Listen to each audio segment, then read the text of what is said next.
আমরা আজীবন পড়ি সুবহান রাব্বিয়াল আ'লা, এর অর্থটা যে কি কেউ জানে না, ঠিক কি না?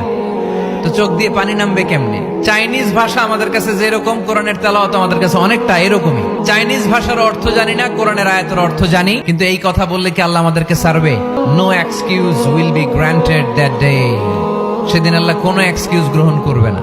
আল্লাহ, আপনি আমারে ধৈর্যশীল বানান, আপনি আমারে শুকরগুজার বান্দা বানান। আল্লাহ, আমার চোখে আপনি আমারে ছোট বানান, গোটা বিশ্বের মানুষের চোখে আপনি আমারে বড় বানান। সবাই পড়ি আমিন। আল্লাহ, ভুল করছি, আল্লাহ মাফ করে দাও, ক্ষমা করো।